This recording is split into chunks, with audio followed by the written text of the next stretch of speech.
Okay. It's recording. Okay. Yeah. So, the empty chairs. Yeah.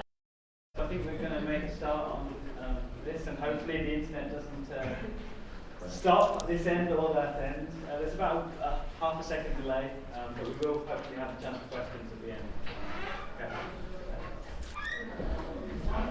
Okay, over to you then, Jennifer. Okay, well, welcome everyone. First, I want to say thank you to Baleap for allowing me to present remotely. I'm coming to you today from Halifax, Nova Scotia, so on the eastern seaboard of Canada, about 20-hour drive east of Toronto. And so I wanted to say thanks for allowing me to present, even though I can't be there with you today. So this presentation is entitled Getting Discipline Specific in the English for General Academic Purposes Classroom. And this was inspired by my personal experience here, and our programs here at Dalhousie University are primarily English for general academic purposes. It's a rather small program, and though we've started a few ESAP courses, we're still generally doing general academic English. So I just wanted to get a show of hands before I begin. How many of you are teaching or overseeing general EAP programs? Okay, great. So this is wonderful. This is a very practical presentation, and with you in mind. So, I'm teaching in this general academic context, and I started to say to myself, okay, do I want to incorporate some ESAP elements, some discipline-specific elements into the course? I mean, I could have just continued teaching general EAP. But so the question comes up, why bother? Why bother incorporating discipline-specific elements into your general EAP teaching? So first, of course, these differences do exist. And I really saw it as an act of empowerment. By bringing discipline specificity into the general EAP context, I'm giving learners, empowering them, giving them a bit of knowledge that's going to help them in their future. If we see our role as best preparing them for their future academic endeavors, this could be an important part of that. And there's also the question of motivation. Okay, so this specificity can just up the level of motivation in the class. Our general EAP courses tend to have a mix very heavy on postgraduate students. And so, the higher you get up into the postgraduate domains, the more motivation can be raised by bringing in some discipline-specific elements. So, this was my rationale. This is how I came to put together this presentation. So, this presentation today is very practical. I wanted to give you some ideas that you can take with you, that you can start to bring into your teaching. That could be a point of departure for innovation in your classrooms, things for you to think about, mull over, and to play with. This is not a debate on specificity and, general EAP versus ESAP, or how to set up an ESP course. Okay, I'm sure there's lots of other presentations on that. This one is really focused on making do. So if you're teaching in a general EAP context, how can you bring in ESAP elements? By the way, I should mention, these slides are available online, and all of the links you'll see in the slides are clickable. So you can download it or tweet me, and I'll be happy to send you the slides for you to take home and play with. Okay. Now, so the question comes up then, how, if I'm in a general EAP context, how can I get discipline specific? I have dozens of students from a dozen different backgrounds. I don't know anything about, geotechnical engineering, or maybe I'm teaching at an A2 level. How can I bring in these discipline-specific elements? And I will address these in some of the ideas I'm going to put forward. A first kind of thing to think about is the fact that we're trying to raise students' awareness and sensitivity to discipline, as opposed to trying to teach elements of the disciplines themselves. The first step is just raising the awareness. And so this can be a way to allow us to get around the level issue or the fact that we could have a very mixed classroom. Okay, So let's start with vocabulary, okay? Discipline-specific vocabulary. So here I've put, and remember, these are all clickable links on this presentation. We have lots of resources for discipline-specific vocabulary. We have specialist dictionaries and glossaries. I've put a few here from some of the most common disciplines, at least in my teaching context. We have our much maligned but very useful Wikipedia, which can be a great source of discipline-specific vocabulary. Introductory textbooks, so first year undergraduate, introduction to microeconomics or what have you, are a great source. The back of those textbooks is a great source for glossaries with the most essential discipline-specific vocabulary. And then, of course, we have subject-specific frequency-based word lists. This is a link to a paper with a list of engineering word list. Once again, it's a frequency-based word list and several others, as well as word lists from the BA corpus. Okay, so frequency-based subject-specific word lists. Okay, so these are some elements and some sources of vocabulary. What can we do with them? Okay, so here's a first idea. Explain a key concept in your field. Okay, so you can say to your students, okay, you're the teacher. I want you to teach the class about what you deem to be a key concept in your particular field. This type of assignment can take the form of an oral presentation or a written paragraph, so it's very easily scalable to whatever level, whatever context you happen to be teaching. And I think you can assign something like this even from an A2 level on up. Now, a variant of this is the 3-minute thesis. How many here have heard of or done the 3-minute thesis competition? Have you heard of it? Anyone? Okay, this is something out of Queensland, Australia, and it's a research communication competition that happens around the world. It's very popular in Canada and Canadian universities. So what it is, I mean, it's very self-explanatory. You have to condense into 3 minutes your thesis, and it has to be in non-specialist language. There are a lot of resources online because it is this competition that happens around the world. So there's lots of, tips on how to prepare a good 3-minute thesis presentation. There are tons of examples on YouTube of people doing this type of presentation. With what you could do with this with advanced students, you could prepare two presentations, maybe one for a specialist audience and one for a generalist audience. Okay, so to play with that idea of a register in vocabulary. Now, this one could work best for graduate students who actually have research or actually have a thesis maybe to talk about. Undergraduates or someone who doesn't have a research background to draw on, they could talk about a study they've read.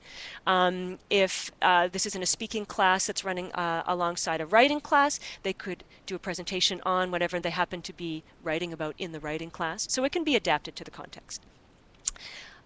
Another variant is to play around with the MyCase corpus, so the Michigan Corpus of Academic Spoken English.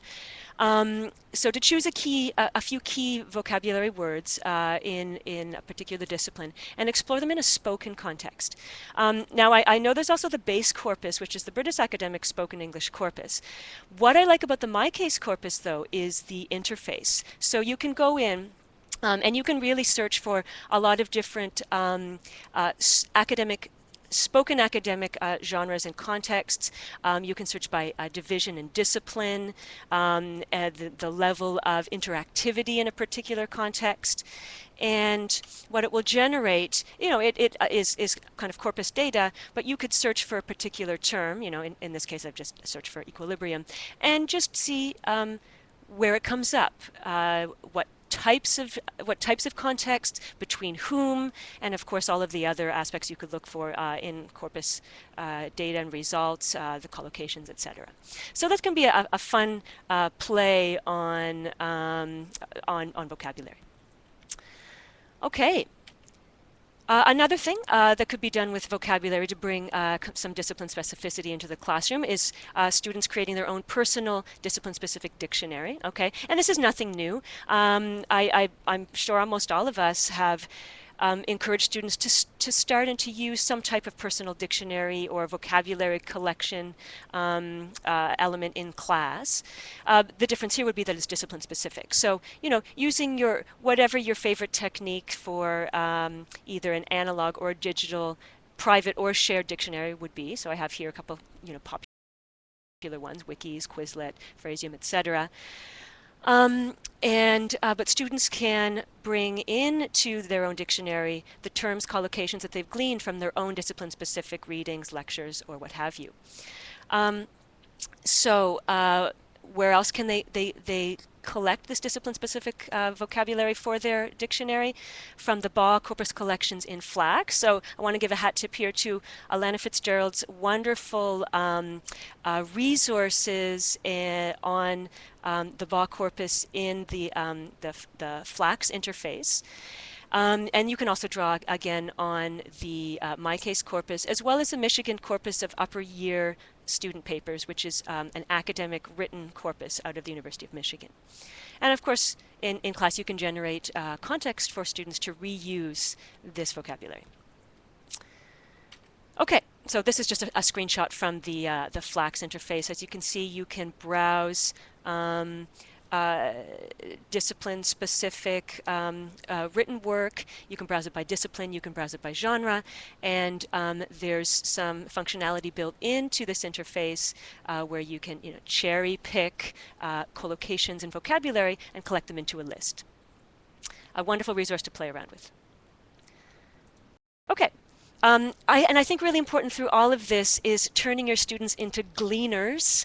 So this ability to, when they approach a text, to differentiate between new to them vocabulary, but realizing that this may be low frequency or uncommon vocabulary, academic vocabulary, and vocabulary related to the particular article, topic, or discipline. And I personally like to get my students into the habit of being able to differentiate between different types of vocabulary in this way with whatever article we may be looking at. So then when they come to a discipline-specific text, for example, they're well trained in being able to differentiate between basic academic vocabulary and discipline-specific vocabulary. Okay, let's talk about perspective. So this is another aspect of disciplinarity and the disciplinary differences.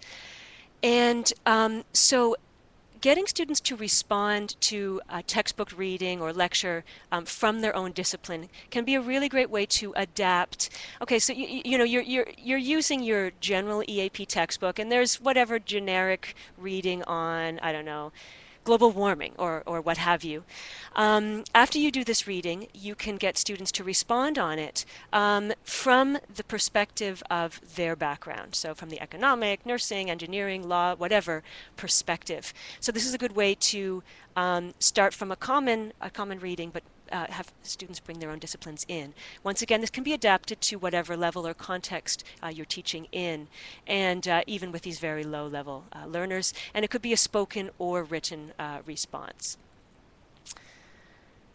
Okay, another aspect of difference between the different disciplines is epistemology. So what am I talking about? This is knowledge. So what is considered knowledge and knowing? What is, and I know I cited the Google dictionary here, but I really liked how they described epistemology, right? What distinguishes justified belief from opinion? And so from discipline to discipline, there is a difference in what is considered proof, what is considered belief, and what's considered knowledge. So one idea to tackle this in class is, for example, gather a variety of research articles from different disciplines, and maybe just cut out the methods section, or even just the abstract or the introduction. So depending on how long of a text you want to bring into class. So from a few different disciplines. And use it as a point of departure for some conversation with the class, talking about the different types of methods and data used in these different studies. What was the aim? What was the scope? maybe what were some of the conclusions drawn. Another way to tackle this is comparing two different articles from different disciplines for the density or frequency of citations. How were citations used? Now, this is, I don't think this type of activity is for the faint of heart, because you could really open a massive can of worms, and maybe you don't want to do that.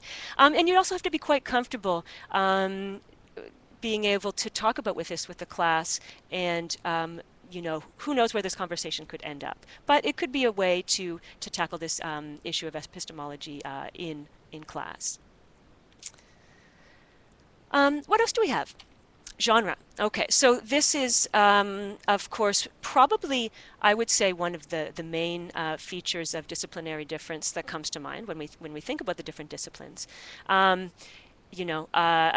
just put here just a very, very simple definition of genre.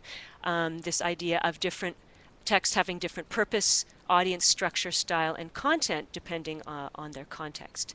And what I think is really important, more than teaching specific genre specific to the different disciplines, is just raising students' genre awareness and training them in this idea that there's no such thing as one-size-fits-all writing, but that it has to be adapted to its context.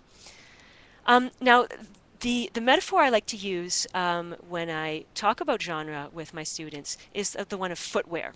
Okay, my apologies to anyone who was in my presentation at IATEFL last week, because I did talk about this a bit, so I'll go over it quickly. But this idea that text genre is kind of like footwear. So we have all these different genres or types of footwear, high heels, soccer or football cleats, snow boots, sandals, what have you. Each has its own purpose. But there's also this idea of a community and their different expectations. Okay, so if I don't wear the footwear that's expected, it can be a bit inappropriate. If I wear my snow boots to the beach, it can be a bit weird. It's not the end of the world, but it's a bit inappropriate. And how I can have a different genre of footwear, but each particular pair is different. So high heels, I can have stilettos or short heels with straps, different colors, different styles, but they're still high heels. So sometimes in trying to set up this idea of genre, I use this particular metaphor. Okay, resources for genre. If I want to access authentic texts of different genres, I have here some links to open access journals. Of course, if you don't have access through your own university, if you have access to the university, great. If not, here are some ideas. Wikipedia has lists of, for example, publications in engineering. And then, of course, access to student work in the different genres is very important for modeling purposes. And I have here some links to the British Council's Writing for a Purpose collection, which is excellent. I'm sure most of you are familiar with this, as well as the MyCusp corpus. The reason why I like this corpus, once again, is the same thing with the spoken corpus, is the interface is wonderful. So you can search for by level, by textual features, by genre type, and if you click on the links, you can get the full sample of a student paper in different disciplines, the type of paper. It's really fun to play around with, both for you and your students. Okay, some ideas with genre. Have students carry out a genre analysis on the text, on a text from their field. Okay, so you could choose. It could be anything adapted to your context. Economics abstracts, biology lab reports, marketing case studies. Gather several examples and do a kind of mini genre analysis adapted to whatever you deem most important for your context. Could be looking at purpose, formatting, sections, heading. It could be looking at structures, collocations, what have you. A variant is comparing and contrast reports from different fields. So we have reports in lots of different fields, things that we call a report, and but of course they're very different depending on the disciplines, and this could allow students from different backgrounds to work together. Another idea is having students write a research report, okay, aka lab report or IMRAD report, and this would actually align with the methodology recount genre family from the BA corpus. of course, what are they going to write about? They can write up a study published in a mass media source, something like Scientific American. You can go on YouTube. There's lots of people doing science experiments or that students can then write up, okay? And this could give them a chance to write in the report style. I also have a link here to, once again, I just referenced my presentation I did last week at IATEFL, where I look at several alternative academic genres and some ideas on how to do those in the classroom. Finally, another aspect of discipline differences is expectations. So what awaits students in the courses in their academic program? So what I've done before with classes is I've put together a course outline scavenger hunt. So I went online to my university's different departments, found a variety of course outlines from, in this case, it was first year science courses. And I made a little scavenger hunt. They had to scan the documents to answer particular questions. So here's some examples of the type of questions I put. You know, is it an undergraduate or graduate course? How many hours a week do you have to spend in class or labs for this course, etc. So getting them to have to look and analyze these particular documents and get familiar with what's waiting for them. What are the expectations in terms of reading and types of assessment that await them in the different departments. How can we fit this in to the general academic courses? I've given some ideas on how to bring it in. You have to be a bit creative, and yeah, that's it. Creativity is a value here. How can we bring this into the regular class? So just to wrap up here before I take a few questions, remember we're not teaching necessarily disciplinary practices, but teaching awareness of the fact that disciplinary differences exist and giving students the tools to observe them and to interact with them. Okay, I'll just put here my references, and as I mentioned, slides are available here. Or get in contact with me through my blog. Or get in contact with me through my blog. I'm happy to send you any of the slides. I'll open the floor to questions. So now thank you. I'll open the floor to questions. Thank you. Any questions? Anyone?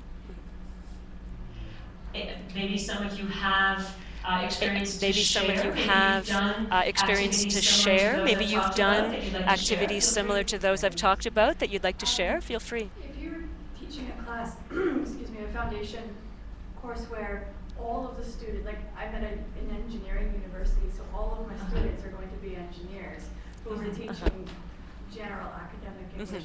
Would you bring in some engineering stuff if all your students are doing the same thing?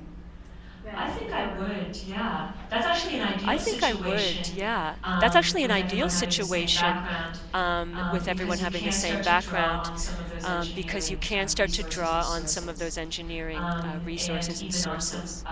And even on some contacts perhaps in the Department of Engineering in your institution. Even a quick Google search of, there's lots of, even a quick Google search of, engineering lab report, and you can find online some authentic examples of some of the genres that you may want to bring in. Yeah, so lucky you. Anybody else? Yeah, she can hear you. I can hear you. I can see you too. I can hear you. I can see you too. Just wanted to say that we've got 4 levels, and on level 4, we've got afternoon special interest group sessions where students come together depending on their specialist fields, and they explore, genre features in different discipline-specific texts. And we brought together some postgraduate students who used to work with us in Feely to come back and work alongside our students as mentors and help them understand a bit more about discipline. So thank you for sharing all that with us. I'll surely get in touch and ask for some more details from the materials and things that you suggested. Because we feel it works quite well and our students are really happy to have a chance to do some more discipline-specific work. That's a wonderful idea, especially the mentorship That's a wonderful idea, especially the mentorship aspect. That's really great. think we might have time for Thank one you. more quick question. Perfect. Anybody has one? Perfect. Hold on a minute. I think that might be it. Okay. So Thank you, everyone. round of applause.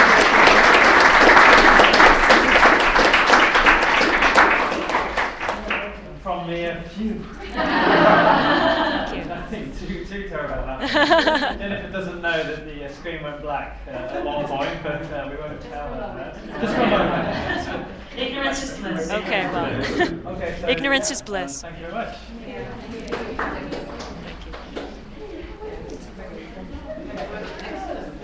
yeah, really good.